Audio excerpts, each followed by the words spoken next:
Hello, our dear viewers. This story is 100% true, and you shouldn't miss any of its events. You can share it with your friends to scare them like never before. The story goes. Nora Rabia Ismail was born in 1950 and passed away in 2016 at the age of 66. She was a Kuwaiti artist who gained fame for performing at weddings and events, and she wrote and composed her own songs. She inherited her artistry from her mother, who was an organized band artist. Her mother used to take Nora to performances, and that's how she learned. Nora gained popularity as a Kuwaiti artist in the 1990s, particularly known for her performances at weddings and events with her all-female percussion group. She was known for entertaining even high-profile Gulf weddings and large, well-known families from all Gulf countries. Her talent in her field, wide popularity, and people's love for her were attributed to her humble personality and powerful, melodious voice. However, she retired from the art scene due to a horrifying incident that occurred in 1997, which is almost unbelievable. One day in 1997, Nora received a phone call as a Kuwaiti performer, where she received a request to perform at a wedding, one of the night weddings, for a family celebrating their daughter's marriage. The scheduled time was Thursday, 10 p.m., in the Sabahiyya area of Kuwait, and the agreed-upon amount was 500 Kuwaiti dinars, which was considered an excellent amount at that time. Nora accepted the request, prepared herself, and prepared her group as usual, which consisted of 6 or 7 women. The wedding party's family came in a car and took them to the house where the celebration was held. The house was ordinary but filled with joy, enthusiasm, and happiness. Children were everywhere, and people were joyful and delighted. The venue was adorned with lights and decorations. The important thing was that the atmosphere was very normal, like any other wedding. They entered a room designated for them to prepare and rest. The wedding party's family was very excited and delighted to have the famous Nora, and they took good care of her and treated her and her group well. Nora and her group went inside, and the group members went to change their clothes. Then a woman with a massive body, pale in color, and a hand as hard as stone came to them, with a rough texture. After they came out of the room, one of the group members said to her, "I am scared and feel terrified.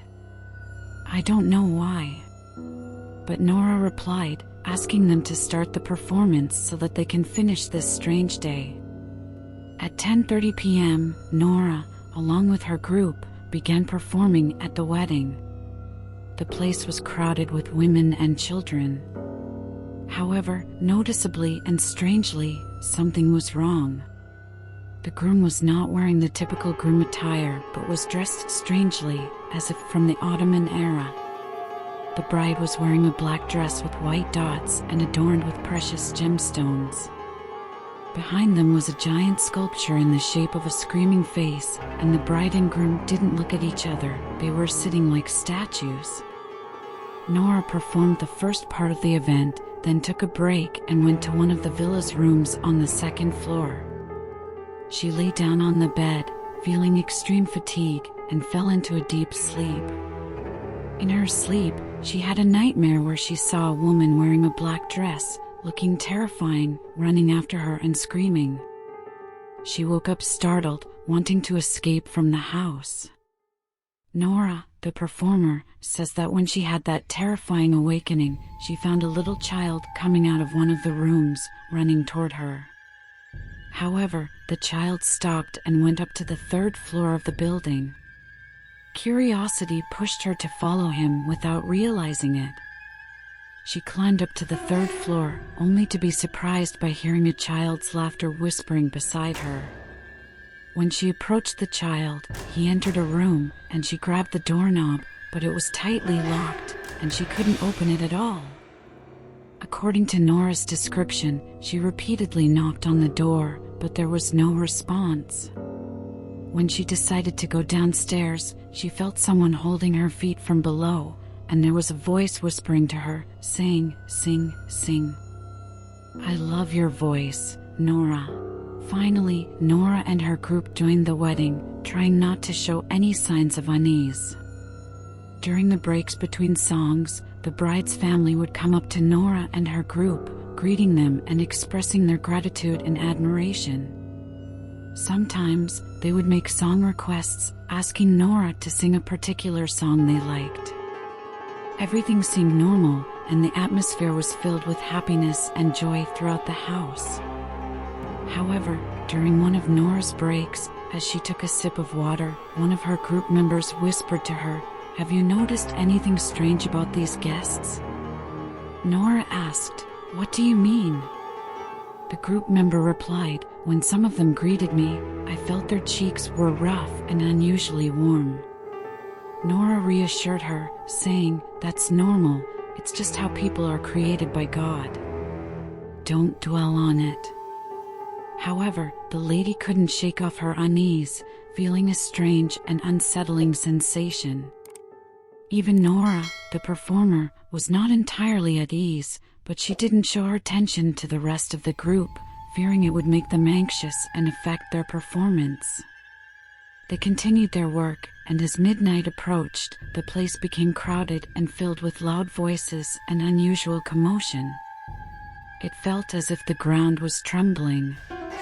Suddenly, in the midst of the song and the excitement, Nora caught a glimpse of something she had never seen before, confirming her suspicions and mysterious feelings. She noticed that the women dancing were seemingly ordinary in appearance from the waist up, but their legs were strange and definitely not human. They had animal-like legs.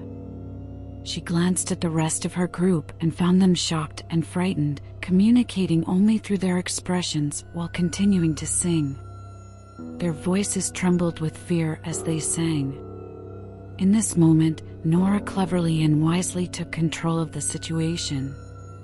She raised her voice, regained the enthusiasm, as if she hadn't witnessed what she had seen. She winked at the group, signaling them to continue their work and not show their confusion or fear, so as not to bring harm upon themselves and to ensure this nightmare would end peacefully. They followed her lead, sticking to the plan and continuing to sing, except for one member of the group who couldn't bear the horrifying sight and immediately fainted. Tension filled the atmosphere, and the bride's family, the Jinn, asked Nora about the reason for the lady's unconsciousness. Nora reassured them, calming their concerns. Nora told the lady that she was just tired and sick, so she took her to Nora's private room and left them alone. The lady opened up to Nora, expressing her concerns. She said, "Don't you know who these people are? They are not ordinary humans." Nora replied, "I know they are Jinn, but we have no choice but to be patient, endure, and continue our work without letting them know that we are aware of their true nature. This is how we will survive and leave this house in peace."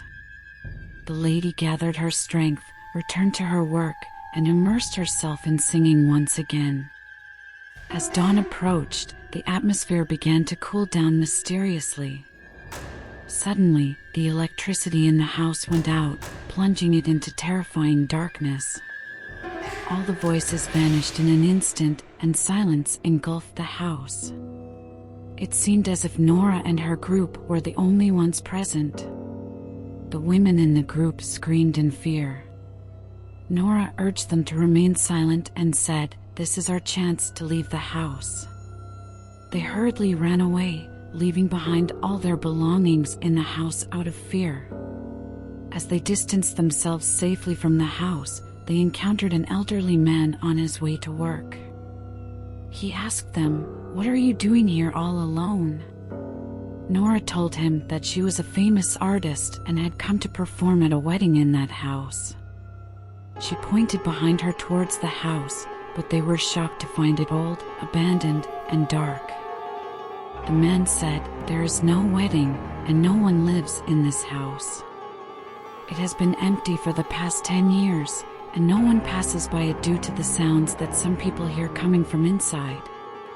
Despite the absence of anyone inside, it is haunted by Jinn. He advised them to be cautious and to stay away from the place, and he continued on his way.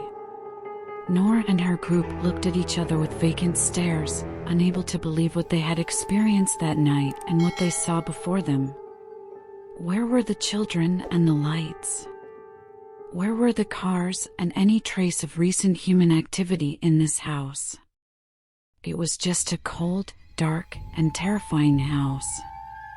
Nora and her group returned to their homes and shared their story with people. Some believed them, while others dismissed it as madness and delusion.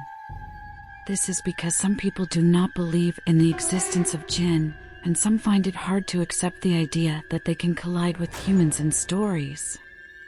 Only those who witness such events firsthand or encounter something terrifying or strange can gather the experiences and tales of Jinn and humans together. Since that incident, Nora retired from her art and stopped performing at weddings and events. What do you honestly think about the story? Leave a comment in the designated section below the video and subscribe to receive updates on new stories.